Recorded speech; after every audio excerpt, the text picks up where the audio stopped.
ठीक है। हेलो बच्चों, कैसे हो आप लोग।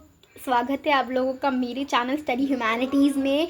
और मैं आप लोगों के लिए लेके आई हूँ एक नई वीडियो जिसमें हम समझने वाले हैं चैप्टर जो आपका 5th है उसका पार्ट 1 का, मतलब जो पार्ट ए आपका ह्यूमन राइट्स था उसी फर्स्ट पार्ट जो है मैंने अपलोड कर दिया है। एंड ये सेकंड पार्ट है जिसमें हम आर्टिकल 14 से समझने वाले हैं। इस पूरे चैप्टर को मैं कोशिश करूँगी कि मैं इसी वीडियो में ख़त्म कर दूँ। वो जो वीडियो थी ना पहली वाली, वो थोड़ी शॉर्ट थी, मतलब 35 मिनट्स की वो वीडियो थी। एंड 35 मिनट्स के अंदर मैंने आपको इंट्रोडक्शन और राइट टू इक्वालिटी के जो 4 हमारे यहाँ पे ये बॉक्सेस आप देख सकते हो। देखो ये वाले जो बॉक्सेस हैं ना, ये मैंने आपको समझा दिए हैं। एंड अब हम समझेंगे अब हम समझेंगे इसको अच्छे से ब्रीफली समझना है वो। तो देखो हमने आर्टिकल 14 से हम स्टार्ट कर रहे हैं। उससे पहले मैं आपको एक बार अपने चैनल के बारे में बता देती हूँ कि मेरे चैनल पे हम ह्यूमैनिटीज़ से रिलेटेड स्टडी कंटेंट मैं पोस्ट करती हूँ। इसमें आपको नोट्स, एनसीईआरटी की line to line wise explanation and important question सब मिलेंगे। तो आप इस चैनल को सब्सक्राइब करो और लाइक भी करना वीडियो को अगर आपको पसंद आए, और अच्छा सा कमेंट छोड़ना अगर आपको समझ में आ रहा हो। और अगर जैसे कोई प्रॉब्लम हो, कोई डाउट हो, तो वो भी आप लिख सकते हो कमेंट में। जैसे ये डाउट है कि किसी क्वेश्चन में, तो मैं कोशिश करूंगी कि मैं आपके डाउट को ऑनलाइन सॉल्व कर पाऊँ।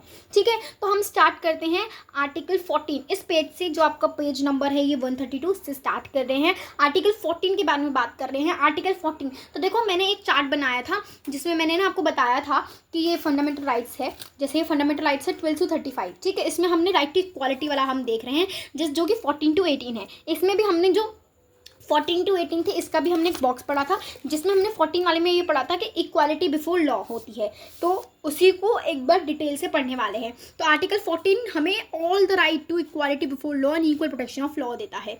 ठीक है, तो जो आर्टिकल 14 है ये हमें, मतलब ये क्या हमें देता है, इक्वालिटी बिफोर लॉ। आर्टिकल 14 हमें इक्वलिटी बिफोर लॉ देता है। इसका मतलब है कि हमें सबको इक्वली ट्रीट करना है without the consideration of their rank और स्टेटस। मतलब उनका स्टेटस क्या है, उनका बैकग्राउंड क्या है, हमें उससे मतलब नहीं है, हम सबको इक्वली ट्रीट करेंगे। ये राइट टू इक्वालिटी का आर्टिकल 14 कहता है। इक्वालिटी प्रिंसिपल, अब ये जो प्रिंसिपल है ना ये थोड़ा इंपॉर्टेंट है। जो प्रिंसिपल ऑफ इक्वालिटी का मतलब होता है one uniform law can not be apply to all equally as some may not be similarly placed as others. Basically वही बात आ गई यहाँ पे, इसमें यही बात है। इक्वालिटी प्रिंसिपल का मतलब ये है कि राइट टू इक्वालिटी का मतलब ये नहीं है कि आप सबको इक्वली ट्रीट कर रहे हो। कुछ कुछ जगहों पे हम इक्वली ट्रीट नहीं कर सकते क्योंकि सब पर्सन डिफरेंट हैं। प्रिंसिपल ऑफ इक्वालिटी का मतलब है कि एक यूनिफॉर्म लॉ अप्लाई नहीं हो सकता सब पे इक्वली, क्योंकि कुछ लोग सिमिलर नहीं होते। फॉर एग्जाम्पल आप ये पॉलिटिकल थ्योरी की बुक में भी पढ़ के आए थे कि जब इक्वालिटी वाला चैप्टर हमने पढ़ा था उसमें हमने ये पढ़ा था। मैं आपको एक ओवरव्यू दे रही हूँ, ओवरव्यू नहीं दे रही हूँ, आपको बस ये पता होना चाहिए। उसमें हमने एक एग्जाम्पल पढ़ा था कि अगर आप एक बंदा है जो कि बिल्कुल कैपेबल है, जिसका मतलब जो कि एकदम सही है, वहीं पे एक पर्सन है जिसके लेग ब्रोक्ड है, जिसके लेग पे प्रॉब्लम है, जो भाग नहीं सकता, जिसके पैर ही नहीं है। अब तुम इन दोनों जनों को अगर रेस में लगा दोगे तो ऑब्वियस सी बात है रेस में कौन जीतेगा, जिसके पैर हैं वो जीतेंगे, क्योंकि ये दोनों इक्वल नहीं है। तो आप इन दोनों को सेम नहीं रख सकते। अब भाई तुम लड़ना शुरू कर दो, क्यों भाई, हम तो इसके साथ ही रेस करेंगे, हमें क्या मतलब, हमें तो इक्वल रहना है तो हम तो इसी के साथ रेस करेंगे। नहीं, क्योंकि वो डिफरेंट है तो उसको डिफरेंट लॉ की ज़रूरत भी हो सकती है। तो इक्वलिटी ऑफ प्रिंसिपल यही कहता है कि एक यूनिफॉर्म लॉ अप्लाई नहीं हो सकता क्योंकि सब डिफरेंट हैं। ऑल दो आर्टिकल 14 स्टेट करता है equality before law, that does not mean absolute equality. Equality before law का मतलब ये नहीं है कि एब्सोल्यूट इक्वालिटी हो गई, भैया सबको इक्वल ट्रीट करना है। इसका मतलब ये नहीं है कि जो बंदा बिल्कुल गरीब है आप उस पर हाइयर टैक्स लगा रहे हो। क्यों? क्योंकि राइट टू इक्वालिटी है। नहीं, इसलिए तो गवर्नमेंट जो बिलो पॉवर्टी लाइन वाले लोग होते हैं उन पर टैक्स नहीं लगाती। क्यों नहीं लगाती? क्योंकि अगर हम देखें तो स्टेटस बराबर नहीं है। भैया जो गरीब है वो कहाँ से टैक्स लाएगा? इसीलिए समझ में आ रहा होगा, आई होप। ठीक है, इसका मतलब है same law can not to apply everyone person equally and similarly. Equality before law जो आर्टिकल 14 है वो इक्वलिटी बिफोर लॉ बताता है। इसका मतलब हमें सबको इक्वली ट्रीट करना है, डिस्क्रिमिनेशन नहीं करना है। बट इसी में हमें ये भी बताया है इक्वलिटी प्रिंसिपल, जिसका मतलब ये है कि प्रिंसिपल ऑफ इक्वलिटी ये कहता है कि यूनिफॉर्म लॉ अप्लाई नहीं किया जा सकता क्योंकि सब डिफरेंट हैं। ठीक है, सबके पास सबकी सिचुएशन एक जैसी नहीं होती। ठीक है, आर्टिकल 14 इक्वलिटी बिफोर लॉ कहता है, बट इसका मतलब ये नहीं है कि एब्सोल्यूट इक्वलिटी है। इसका मतलब ये है कि सब लोगों पे सेम लॉ अप्लाई नहीं किया जा सकता, क्योंकि सब डिफरेंट है। Therefore the same law may not apply to everyone but only to class of people. जैसे फॉर एग्जाम्पल हम बात कर सकते हैं, जैसे रिच लोगों पे बहुत ही हाई टैक्स लगाती है। क्यों? क्योंकि उनकी जो मंथली इनकम होती है वो ज़्यादा होती है। तो हम देखें तो कुछ ऐसे लॉ हैं जो कि हम सब पे नहीं लगा सकते, बट हम एक क्लास ऑफ पीपल पे लगा सकते हैं। ठीक है, हम एक क्लास ऑफ पीपल पे लगा सकते हैं ऐसे लॉ। ठीक है, the state is entitle to make a reasonable classification for purpose of legislation and treat all in one class on an equal footing. Basically यही कहा गया है कि आप एक क्लास के लिए, जैसे मिडिल क्लास है, मिडिल क्लास के लिए आप एक लॉ बना सकते हो, हायर क्लास के लिए एक लॉ बना सकते हो, बिलो पॉवर्टी लाइन या लोअर लोगों के लिए एक लॉ बना सकते हो। बट आप सबको ऐसे, अगर आप ऐसे कहो कि राइट टू इक्वालिटी, हम सबको इक्वल ट्रीट करेंगे, तो इसमें जो लोअर क्लास वाला बंदा है वो परेशान हो सकता है। इसीलिए therefore the same law may not be apply to everyone but only to class of people. एक लॉ सब पे अप्लाई नहीं किया जा सकता, बट एक लॉ एक क्लास ऑफ पीपल पे अप्लाई किया जा सकता है। फॉर एग्जाम्पल, हमें एग्जाम्पल दे रखा है कि जो prohibition of child marriage act है 2006 में, जो prohibition of child marriage act है, इसमें ये कहा गया था कि जो बचपन में शादी करा देते हैं ना चाइल्ड में, वो नहीं होगी। तो इसमें हमें मैरिजेबल एक्ट गर्ल की बताई थी 18 ईयर्स एंड बॉय की बताई थी 21 ईयर्स, जो कि एक माइनर को रिस्ट्रिक्ट करती है। जो माइनर आपको पता होगा कि 18 साल से कम वाले लोग जो हैं वो माइनर होते हैं, तो एक माइनर शादी नहीं कर सकता। ये एग्जाम्पल एक डिस्टिंक्शन निकालता है based on age in the relation of the question of the prohibition of child marriage. तो इसमें आप देखो तो गर्ल और बॉय दोनों में क्या है, दोनों की जो शादी की एज है उसमें डिस्टिंक्शन है। जैसे गर्ल क्या है, गर्ल की शादी 18 ईयर्स के बाद हो सकती है या 18 ईयर्स से हो सकती है, और बॉय की 21 ईयर्स से। अब भाई लड़ना शुरू कर दें लड़के, भाई नहीं हम तो 18 साल में ही शादी कर लेंगे, या बॉय या लड़कियां लड़ना शुरू कर दें कि हम 21 साल में ही शादी करेंगे, तो ये डिस्टिंक्शन हो गया। क्यों? क्योंकि गर्ल और बॉय ये दोनों अलग ग्रुप्स हैं, इन दोनों ग्रुप्स के लिए अलग अलग एज हैं। तो इसमें यही बताया था कि एक लॉ सब पे अप्लाई नहीं कर सकते, बट एक क्लास के लिए अलग लॉ हो सकता है और एक क्लास के लिए अलग हो सकता है। वहीं यहाँ पे यही बताया हुआ है कि गर्ल की एज 18 रखी हुई है और बॉयज़ की 21 रखी हुई है। ठीक है, however the marriage between two parties were to be disallowed based on the classification of religion, it would amount to discrimination, breach of right to equality. तो बेसिकली एज में डिस्टिंक्शन है। एज में डिस्टिंक्शन ऐसा है कि कहा जाता है कि गर्ल्स जल्दी मैच्योर हो जाती हैं, 18 ईयर्स की एज में गर्ल्स मैच्योर हो जाती हैं, इसलिए उनकी शादी जल्दी करा सकते हैं। बट अगर यहीं पे मैरिज में डिस्टिंक्शन होता रिलीजन पे, रेस पे, कास्ट पे, सेक्स पे, प्लेस ऑफ बर्थ पे, तो ये राइट टू इक्वालिटी को हार्म करता। तो बेसिकली पूरे इस आर्टिकल में पूरे आर्टिकल 14 में हमने क्या देखा कि जो आर्टिकल 14 है वो right to equality before law की बात करता है, जिसमें वो सबको इक्वली ट्रीट करने की बात करता है। बट इसमें एक एक्सेप्शन है जो कि इक्वालिटी प्रिंसिपल का है, जो कि ये स्टेट करता है कि एक पर्सन को आप हर पर्सन को इक्वली ट्रीट नहीं कर सकते, एक यूनिफॉर्म लॉ सब पे अप्लाई नहीं किया जा सकता।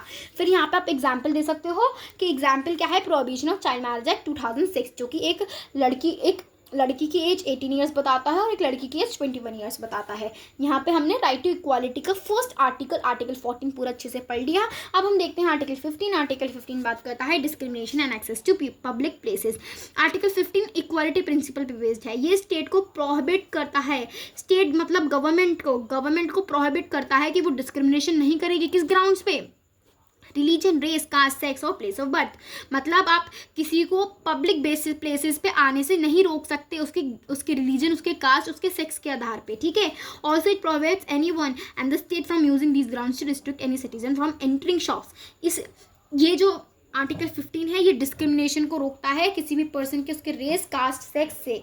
इसमें हमें बताया हुआ है कि ये सबको, एनीवन, किसी को भी और स्टेट को भी रोकता है कि वो किसी पर्सन को, सिटीज़न को नहीं रोक सकते किसी शॉप पे आने से, पब्लिक रेस्टोरेंट्स पे आने से, hotels, places of public entertainment और use of wells, tanks, bathing arts, इन जगहों को यूज़ करने से नहीं रोक सकते क्योंकि दे आर पब्लिक प्लेसेस। ठीक है, now let's move to the article 16। ठीक है, तो अब हम आ गए हैं आर्टिकल 16। अगर आपको याद हो, फिर से मैं आपको पॉलिटिकल पे ही ले जा रही हूँ। पॉलिटिकल साइंस में आपने अफर्मेटिव एक्शंस पढ़े थे इक्वलिटी वाले चैप्टर में। क्या अफर्मेटिव एक्शंस क्या होते हैं? पॉजिटिव मेजर्स होते हैं जो कंट्री है उसमें अच्छे बदलाव करने के लिए।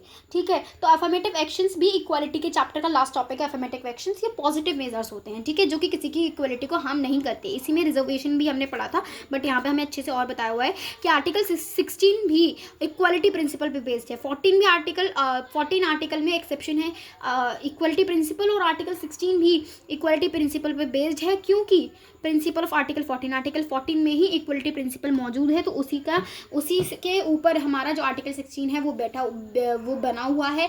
इसमें इक्वलिटी ऑफ अपॉर्चुनिटी, अगर आपको जो टेबल अभी मैंने पहले पढ़ाई थी उसमें हमने ये देखा था कि जो हमारे 14 से लेके 18 जो आर्टिकल हैं उसमें हमने डिफरेंट टाइप्स ऑफ आर्टिकल्स के वो देखे थे कि 14 जैसे राइट टू इक्वलिटी का 14 आर्टिकल में हमने देखा था इक्वलिटी बिफोर लॉ। आर्टिकल 15 में डिस्क्रिमिनेशन, नो डिस्क्रिमिनेशन देखा था, और आर्टिकल 16 में हमने क्या देखा था? Equality of opportunity. तो आर्टिकल 16 में हमें इक्वलिटी ऑफ अपॉर्चुनिटी मिलती है पब्लिक और स्टेट एम्प्लॉयमेंट में। ठीक है, state employment and bars any discrimination to any citizen on the grounds of religion, race, caste, sex, descent. Basically यही है कि राइट टू अपॉर्चुनिटी कराने के लिए गवर्नमेंट ने रिजर्वेशन करी थी, जिसमें उन्होंने SC, ST, OBC जो लोअर कास्ट थी उनके लिए क्या करे थे? मेजर्स लाए थे, और उनकी जो परसेंटेज है, जैसे गवर्नमेंट जॉब्स के लिए उनकी जो परसेंटेज लाने की है वो कम है, लाइक उनकी हो जाती है आराम से, जनरल वालों की नहीं होती है। ठीक है, तो वही बता हुआ है कि आर्टिकल 16 में रिजर्वेशन और अफर्मेटिव एक्शंस हैं, ये भी इक्वलिटी प्रिंसिपल पे बेस्ड है, क्योंकि रिजर्वेशन क्या है? अफर्मेटिव एक्शन है, जिसमें क्या है? कुछ क्लासेस के लिए मेजर्स लिए जा रहे हैं, कुछ क्लासेस के लिए नहीं लिए जा रहे हैं। तो वही बताया हुआ है कि आप पब्लिक या स्टेट एम्प्लॉयमेंट में किसी भी पर्सन के लिए डिस्क्रिमिनेशन नहीं कर सकते, अगर वो किसी भी रिलीजन, रेस, कास्ट, सेक्स का हो क्यों ना हो। ठीक है, ये आर्टिकल हमें रिजर्वेशन और अफर्मेटिव एक्शंस प्रोग्राम्स के बारे में भी बताता है। जैसे शेड्यूल कास्ट और शेड्यूल ट्राइब्स के लिए हमने देखा था, क्योंकि वो जब अगर हम हिस्ट्री पढ़ें, BR अम्बेडकर ने उनके लिए बहुत लड़े थे, तो क्योंकि वो थोड़े से डिसएडवांटेज ग्रुप्स थे, उनको एडवांटेज नहीं दिया गया था, तो उसके लिए बाद में आर्टिकल 16 में उनके लिए रिजर्वेशन लाया गया। ठीक है, आर्टिकल 17 अबोलिशन ऑफ अनटचेबिलिटी की बात करती है। इसमें हम अबोलिशन अनटचेबिलिटी में पढ़ेंगे कि अनटचेबिलिटी अबोलिश की गई थी। ये बहुत ही बेकार प्रैक्टिस मानती हूँ मैं तो, ये अनटचेबिलिटी की भाई कोई सेंस नहीं है इस थ्योरी का, इस फंक्शन का, कोई इस प्रैक्टिस का कोई सेंस नहीं है, फिर भी लोगों ने फॉलो किया, बट अब नहीं है तो अच्छी बात है। अनटचेबिलिटी आर्टिकल 17 में अबॉलिश कर दी गई। अब ये जो आर्टिकल है, आर्टिकल इन्फोर्स होता है स्टेट पे भी और इंडिविजुअल, प्राइवेट इंडिविजुअल भी। ये नहीं है कि मैं अपने घर पे बुला के किसी को मैं कहूँ मैं चाय नहीं पिलाऊंगी तुम लोअर कास्ट को, नहीं। द ऑफेंस ऑफ अनटचेबिलिटी ये पनिशेबल है इन अकॉर्डेंस। कौन से 2 लॉज हैं जो ऑफेंस ऑफ अनटचेबिलिटी को करते हैं? पहला है हमारा protection of civil rights act 1955 and schedule caste and schedule, जिसको SC, ST एक्ट भी कहते हैं, 1989 का। ठीक है, The abolition of untouchability in Article 17 made operational by these 2 special law that attempt to remove। ये दलित जो थे, आदिवासी जो थे, जिनके ऊपर अत्याचार होता था, जिनको अनटचेबल्स कहा जाता था, इनके ऊपर से ये जो ऑफेंस था ये हटा दिया गया। ये पनिशेबल है। 2 में हमने देखा, पहला है protection of civil rights act 1955 और SC, ST एक्ट 1989। ठीक है, ये इसमें क्या होता है, जो हैरेसमेंट इनको फेस करनी पड़ती थी अब वो हट गई है अबॉलिशन ऑफ अनटचेबिलिटी में।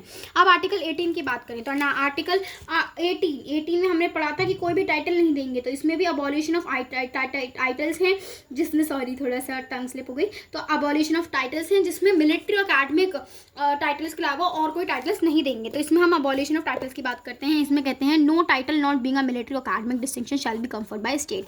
कोई भी टाइटल नहीं दिया जाएगा। No citizen of India shall accept any title from any foreign state. किसी फॉरेन स्टेट से आप कोई टाइटल एक्सेप्ट नहीं करोगे एक्सेप्ट एकेडमिक, मतलब अगर आप बाहर से PhD करके आए हो तो उसके अलावा आप कोई भी टाइटल एक्सेप्ट नहीं कर सकते।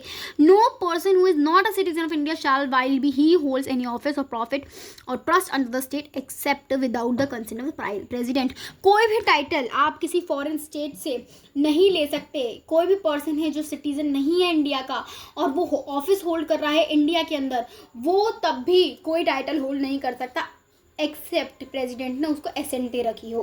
No person holding any offence of profit और trust under the state shall without the consent of president accept any present. कोई भी पर्सन है वो स्टेट में प्रेसिडेंट के प्रेसिडेंट के परमिशन के बिना कोई भी गिफ्ट, कोई भी एम्यूलमेंट, कोई भी ऑफिस होल्ड नहीं कर सकता किसी फॉरेन स्टेट के अंडर, ठीक है। जैसे वो इंडिया में रहता है और इंडिया के काम से उसको बाहर भेजा गया, बट बाहर जाके उसने कोई टाइटल अडॉप्ट कर लिया तो वो नहीं माना जाएगा, इट इज़ पनिशेबल, ठीक है। तो मैंने आर्टिकल 18, तो मैंने आपके लिए ये एक चार्ट बनाया है आर्टिकल्स का। राइट टू इक्वालिटी, 14 में इक्वालिटी बिफोर लॉ, जिसमें हम इक्वालिटी प्रिंसिपल देखते हैं, इसी के अंदर है ये। 15 में हमने discrimination access to public place देखा। 16 में इक्वालिटी ऑफ अपॉर्चुनिटी और रिजर्वेशन ऑफ पेमेंट एक्शंस देखे। फिर 17 में हमने अटचेबिलिटी देखा। अनटचेबिलिटी में हमने दो उसकी भी बात करी। एक हमारा था, है ना, एक हमारा था प्रोटेक्शन ऑफ सिविल राइट्स, ठीक है, protection of civil rights 1955 and SC ST act 1989। तो हमने पूरा राइट टू इक्वालिटी वाला पहला हमारा फंडामेंटल राइट पूरा कंप्लीट हो गया। अब हम आ जाते हैं राइट टू फ्रीडम में। राइट टू फ्रीडम क्या है, 19 से 22 में है, ये भी पार्ट 3 ऑफ द कॉन्स्टिट्यूशन में है, क्योंकि ये फंडामेंटल राइट है। आर्टिकल 19 हमें बताता है हमें इतने जो फ्रीडम्स हैं ये हमें प्रोटेक्ट करनी है। Freedom of speech and expression, freedom to assemble peacefully and without arms, ठीक है, फ्रीडम टू फॉर्म एसोसिएशंस और unions, freedom to move freely throughout the territory of India, freedom to reside and settle in the part of the territory of India, and freedom to practice any profession or to carry on any profession, occupation, trade or business। तो 19 से 22 में हम ये जो 5 freedoms हैं इनके बारे में बात करते हैं। आर्टिकल 19 हमें बताती है कि हमें इन फ्रीडम्स को प्रोटेक्ट करना है, जिसमें हमने जो हमारी 6 फ्रीडम्स हैं, 6 फ्रीडम्स के बारे में हमने बात करी हैं। ये देखो सब, देखो इसके थोड़ी से वो बनेंगे। जैसे हम बात करें तो देखो हमने इसमें पढ़ा ना, अब इसी के 6 टाइप्स हैं। राइट टू फ्रीडम के जो राइट टू फ्रीडम है इसके 6 टाइप्स हैं। जैसे राइट टू इक्वालिटी में ये हमारे 5 वो थे आर्टिकल्स, ठीक है। वैसे ये कहाँ से ये थे हमारे 14 से 18। ऐसे ही राइट टू फ्रीडम में हमारे 19 से 22 के हैं, हम उसी को पढ़ रहे हैं, जिसमें हमें freedom of speech and expression, freedom to assemble peacefully without arms, freedom to form associations, मतलब हम कोई भी एसोसिएशंस, कोई भी यूनियंस बना सकते हैं, हम अपनी कंट्री के विद इन कहीं भी जा सकते हैं, हम कहीं भी रिसाइड, कहीं भी रह सकते हैं, कहीं भी सेटल हो सकते हैं, कोई भी प्रोफेशन को प्रैक्टिस कर सकते हैं। नाउ हम आगे चलते हैं। अब हम आ जाते हैं reasonable restrictions on freedom under article 19। ये भी एक तरीके से, जैसे हमने इक्वलिटी वाले में इक्वलिटी प्रिंसिपल पढ़ा था, वो एक तरीके से उस फ्रीडम के इक्वलिटी के आइडिया के थोड़ी सी अलग था। वैसे ही जो रीजनेबल रिस्ट्रिक्शंस है ये कहते हैं कि फ्रीडम होना सही बात है, बट कुछ ऐसी फ्रीडम पे रिस्ट्रिक्शंस होनी चाहिए ताकि दूसरों की फ्रीडम में हार्म ना पहुंचे। आर्टिकल 19 हमें रीजनेबल रिस्ट्रिक्शंस कहते हैं on these freedom which mean that these rights are conditional. मतलब फ्रीडम आपके पास है पर ये कंडीशनल है, ये रीजनेबल है, ये लिमिटेड है। क्यों? ताकि आप दूसरों के राइट्स ना ले सको। द स्टेट जो स्टेट है मतलब गवर्नमेंट है वो रीजनेबली लिमिट कर सकती है या आपका फ्रीडम ऑफ एक्सप्रेशन और स्पीच का राइट ले सकती है जब सोवरेनिटी और इंटीग्रिटी पे हक हो। मतलब आपकी कोई ऐसी बात, आप कुछ ऐसा बोल दो कि वो कंट्री की सोवरेनिटी और इंटीग्रिटी पे बात अगर पहुंच जाएगी तो फिर इंडिया तो आपके जो राइट है उसका वायलेशन हो सकता है, आप पनिशमेबल हो। क्योंकि आपका जो ये फ्रीडम है ना, आपकी जो राइट टू फ्रीडम है ये रीजनेबल रिस्ट्रिक्शंस के साथ है, ये राइट्स कंडीशनल हैं। ठीक है, अगर हम बात करें इसमें हमें बताया हुआ है कि जब भी थ्रेट होगा हमारी सोवरेनिटी पे, इंटीग्रिटी पे, सिक्योरिटी पे, friendly relation with foreign states, public order या डिसेंसी या मॉरलिटी में, और अगर आपकी कोई आपको फ्रीडम, मतलब बेसिकली इसमें यही बताया हुआ है कि आपको बोलने का अधिकार है, आपको freedom of speech and expression है, बट अनलेस आपकी जो बात है वो हमारी sovereignty, integrity, public order in सबको हार्म करेगी तो आपको पनिशमेंट भी मिल सकती है। क्योंकि जो फ्रीडम है वो रीजनेबल रिस्ट्रिक्शंस के साथ आती है, कंडीशनल है। जैसे इक्वलिटी प्रिंसिपल के साथ आती है कि आप इक्वली ट्रीट कर रहे हो, उसका मतलब ये नहीं है कि एब्सोल्यूट इक्वलिटी है। वैसे ही आपको फ्रीडम है बट इसका मतलब ये नहीं है कि आपको एब्सोल्यूट फ्रीडम है, आपके साथ रीजनेबल रिस्ट्रिक्शंस लगे हुए हैं, आपके फ्रीडम पे कुछ ना कुछ रिस्ट्रिक्शंस हैं। फॉर एग्जाम्पल स्टेट प्रोहिबिट कर सकती है someone from making inciting speech. मतलब कोई आपको फ्रीडम ऑफ एक्सप्रेशन है, फ्रीडम ऑफ स्पीच है, बट अगर आप कोई ऐसी स्पीच बोल रहे हो जिसके वजह से दूसरे लोगों को आप प्रोवोक कर रहे हो या उनको पिंच कर रहे हो कि आप भैया वायलेंस करो, आपकी बातों से अगर कोई वायलेंस कर रहा है तो आपको स्टेट रोक सकती है। यहाँ पे हमें रेस्ट्रिक्शंस बताए गए हैं कि कौन से ग्राउंड्स पर रेस्ट्रिक्शंस होते हैं। रेस्ट्रिक्शंस तो आपको पता ही होंगे, ठीक है। रेस्ट्रिक्शंस का मतलब मुझे नहीं लगता कि मुझे समझाना चाहिए। तो हमें पता चल गया कि 6 तरीके के फ्रीडम्स हैं, उनमें 6 तरीके के ग्राउंड्स मतलब 6 तरीके के रिस्ट्रिक्शंस लगे हुए हैं, ठीक है। Freedom of speech and expression की बात करें तो फ्रीडम ऑफ स्पीच एक्सप्रेशन कब freedom of speech and expression prohibit कर सकता है स्टेट, जब sovereignty, integrity, security, friendly relation या पब्लिक ऑर्डर, डिसेंसी, मॉरलिटी या contempt of court, defamation, incitement on offence, जब इन सब की जो है इन सब पे हार्म हो जाए तो स्टेट आपको प्रोहिबिट कर सकती है। सोवरेनिटी आपका मतलब आपको पता होगा सेल्फ रूल, इंटीग्रिटी मतलब इकट्ठा यूनाइटेड रहना, सिक्योरिटी स्टेट को सिक्योर करके रखना, फ्रेंडली रिलेशन दूसरे फॉरेन मतलब आपकी स्पीचेस ऐसी ना हो कि दूसरे आप फॉरेन स्टेट से हमारे रिलेशन बिगड़ जाएं, पब्लिक ऑर्डर बना रहना चाहिए, डिसेंसी रहनी चाहिए, मॉरलिटी, कंटेम्प्ट ऑफ कोर्ट आप जानते ही होंगे कि आप कोर्ट के अगेंस्ट कुछ भी ऐसी बेकार अपमानजनक बातें नहीं बोल सकते। डिफेमेशन, किसी डिफेमेशन हम पढ़ के आए थे, सिविल और क्रिमिनल डिफेमेशन, आप किसी को डिफेम नहीं कर सकते। अगर आप डिफेम करोगे तो आपके freedom of speech and expression पे रिस्ट्रिक्शंस हैं। इंसाइटमेंट टू एन ऑफेंस ये भी आपको पता है, ठीक है। अब हम आ जाते हैं freedom to assemble peacefully and without arms. आपको फ्रीडम है कि आप कहीं भी असेंबल हो सकते हो विदाउट आर्म्स, मतलब बिना किसी हथियार के आप एक जगह पे असेंबल हो सकते हो, बट अनलेस ये सोवरेनिटी, इंटीग्रिटी और पब्लिक ऑर्डर को हार्म करे। फ्रीडम टू फॉर्म एसोसिएशन, आप एसोसिएशन को फॉर्म, यूनियंस को फॉर्म कर सकते हो, but sovereignty, integrity, public order, morality को हार्म नहीं करना चाहिए।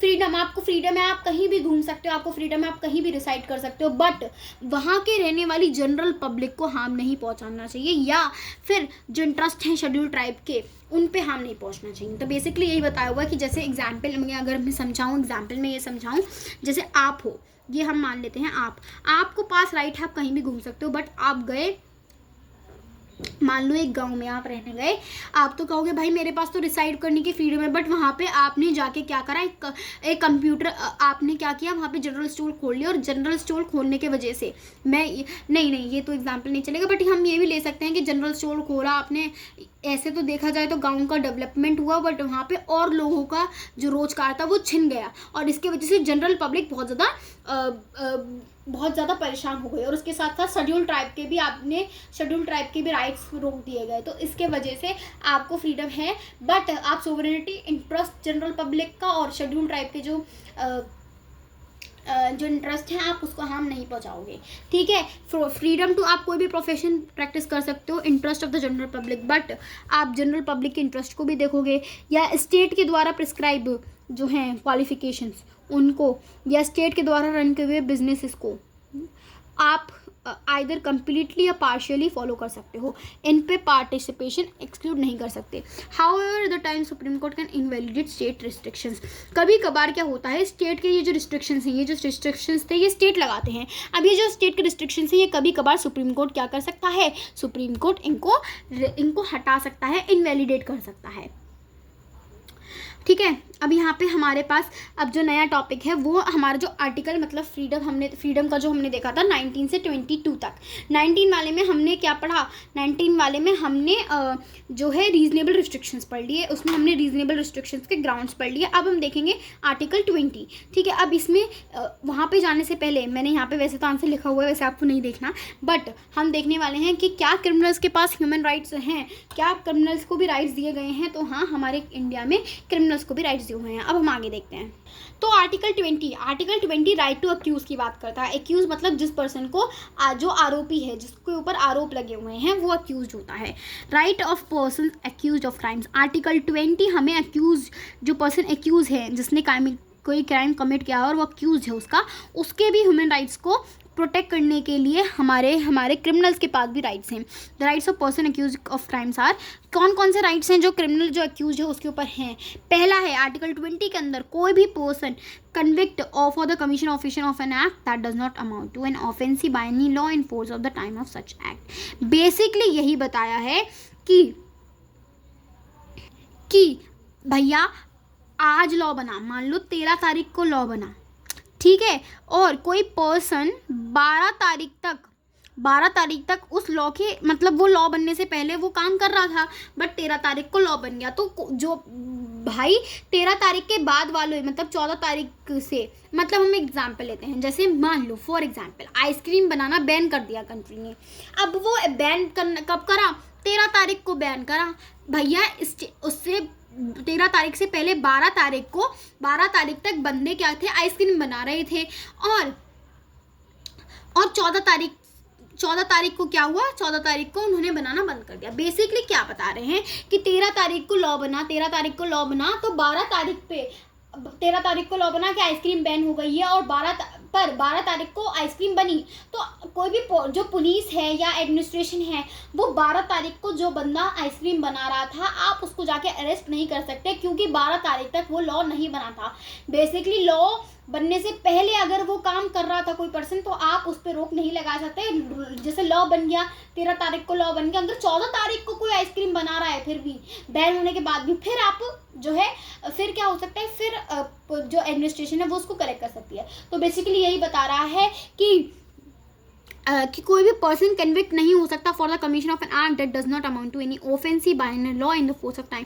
जिस टाइम पे उसने वो एक्ट किया, अगर उस टाइम पे कोई लॉ नहीं था बट उसके बाद वो लॉ बन गया, तो लॉ बनने से पहले जो क्राइम हो चुके थे, आप उसको नहीं कन्विक्ट या उसको आप अरेस्ट नहीं कर सकते। जैसे एग्जाम्पल सोडोमी लॉ में बता हुआ है। सोडोमी लॉ मतलब ये था कि सेम सेक्स अडल्ट के बीच में रिलेशन नहीं हो सकते। तो इसमें सेक्शन 377 में ये आया था, ये क्रिमिनल ऑफेंस माना जाता था। 2009 में सेक्शन 377 में इसको इनवैलिड और अनकॉन्स्टिट्यूशनल कर दिया गया था बाय दिल्ली हाई कोर्ट, ताकि प्राइवेसी के, नॉन डिस्क्रिमिनेशन, जो लिबर्टी है, फ्रीडम है, उनको प्रोटेक्ट कर पाएँ। बेसिकली 377 आर्टिकल ये कहता था कि जो होमोसेक्सुअल लोग हैं, जो सेम सेक्स के लोग हैं, वो रिलेशनशिप नहीं रख सकते। 2009 में क्या किया गया? 2009 में जो आर्टिकल 377 इसको अनवैलिड कह दिया गया। बट 2013 में जो सुप्रीम कोर्ट ना, उसने रिवाइज किया हाई कोर्ट का डिसीजन, और 2018 में सुप्रीम कोर्ट ने ओवरटर्न कर दिया था 2013 के जजमेंट को, स्टक डाउन कर दिया था। Section 377 of the IPC unconstitutional, 377 को अनकॉन्स्टिट्यूशनल कह दिया था। तो बेसिकली यही था, इसमें यही समझाने की कोशिश कर रहा है कि भैया 377 आर्टिकल जब तक प्रोहिबिटेड था, जब तक ठीक था।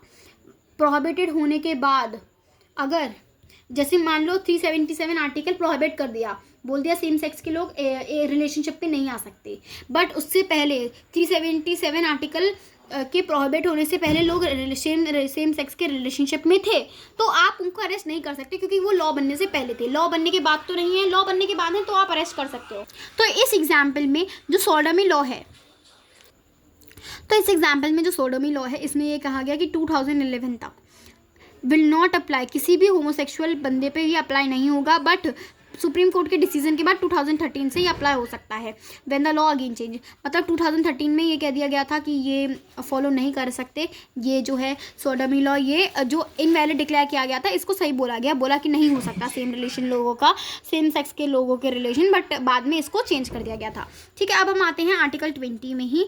आर्टिकल 20 में पहला हमने पढ़ लिया कि उसका क्राइम क्या, कि no person can be convicted for the commission और omission of an act that does not amount to an offence by any law in the force of time. मतलब जिस टाइम पे वो एक्ट बना था, आप उससे पहले वो अगर एक्ट का विरोध हुआ तो आप उस पर चार्ज नहीं लगा सकते। दूसरा हमारा क्या कहता है, सेकेंडली, कि कोई पर्सन जो कन्विक्टेड है of a crime should not receive a penalty greater than what is provided in the law. मतलब किसी पर्सन ने गलती करी और आप उस पर जो पेनल्टी लॉ में लगाई गई है, लॉ में जो मेंशन्ड है, आप उससे ज़्यादा पेनल्टी नहीं लगा सकते। सेकंड ये है। तीसरा ये है एक another important type, no person shall be prosecuted and punish for the same offence more than one. आपने कोई गलती करी, आपने आज क्राइम किया, आपको जो क्राइम की सज़ा है वो एक ही बार मिलेगी, बार बार नहीं मिलती एक ही क्राइम की सज़ा। फोर्थली ये कहता है कि कोई भी पर्सन जो अक्यूज है उसको आप जोर दबस्ती करके विटनेस उसको अपने अगेंस्ट विटनेस नहीं दिलवा सकते। मतलब आप उसको मारपीट करके ये नहीं कह सकते चल बेटा उगल दे कि तूने करा है। इसलिए पुलिस के जजमेंट्स को, पुलिस के जो विटनेसेस आते हैं ना, उनको नहीं माना जाता, क्योंकि ऐसा माना जाता है कि पुलिस मारपीट के उनसे मारपीट के हो सकता है फोर्स के कारण वो झूठ बोल रहा हो, क्योंकि उसको इतना पीटा गया कि बेटा तुझे ये सच कबूलना है, तूने नहीं किया तो भी कबूलना है। तो इसलिए पुलिस के विटनेसेस को नहीं माना जाता है। Last, every accuse has a right to fair trial. Fair trial का राइट सबके पास होता है। तो बेसिकली आर्टिकल 19 में हमने फ्रीडम की, आर्टिकल है फ्रीडम के, आर्टिकल 19 में हमने रीजनेबल रिस्ट्रिक्शंस की बात करी और हमने पढ़ा कि सब कुछ फ्रीडम्स के साथ रिस्ट्रिक्शंस भी होते हैं। और आर्टिकल 20 में हमने एक्यूज्ड, जो पर्सन आरोपी है, जिसके ऊपर आरोप लगे हुए हैं, उसके भी राइट्स की बात करी, जिसमें हमने 5 राइट्स की बात करी।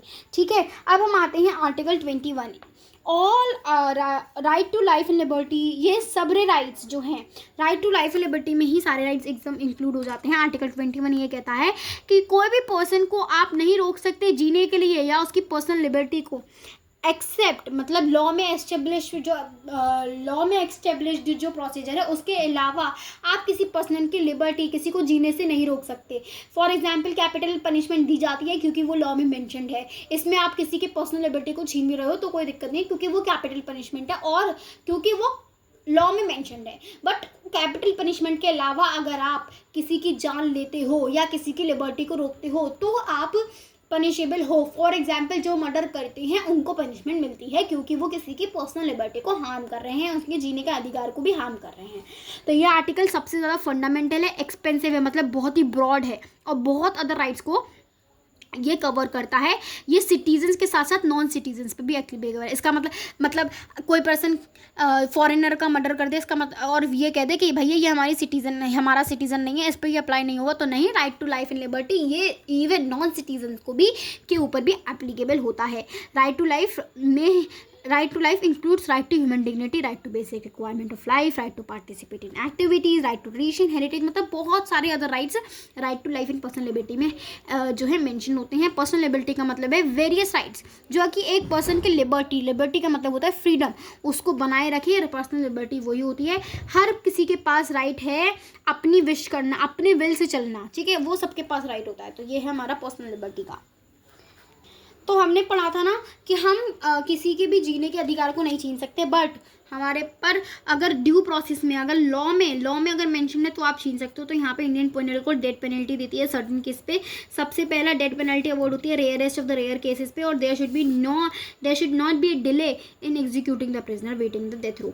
मतलब फॉर एग्जाम्पल किसी पर्सन को कैपिटल पनिशमेंट सुना दी गई और 5 साल तक उसको कैपिटल पनिशमेंट नहीं दी गई, तो 5 साल के बाद वो उस पर अप्लाई नहीं होगी, वो फ्री हो जाएगा, क्योंकि 5 साल के अंदर बेचारा घुट के ही मर जाएगा ना, उसको तो डर बना रहेगा ना कि मैं आज गया, आज आएगी, आज मुझे ले जाएंगे। तो इसलिए ये कहा जाता है कि डेथ, अगर किसी पे डेथ पेनल्टी लगाई गई है तो उसमें देर नहीं होगी। फॉर एग्जाम्पल आज 25 तारीख को अगर डेथ पेनल्टी सुनाई गई तो 27 तारीख, तो ये नहीं है कि आप अगले साल 25 तारीख को या अगले साल 5 साल तक आपने उसको डेथ पेनल्टी नहीं दी। जल्द से जल्द डेथ पेनल्टी अगर सुनाई गई है तो जल्द से जल्द कैपिटल पनिशमेंट उसको दे दी जाती है।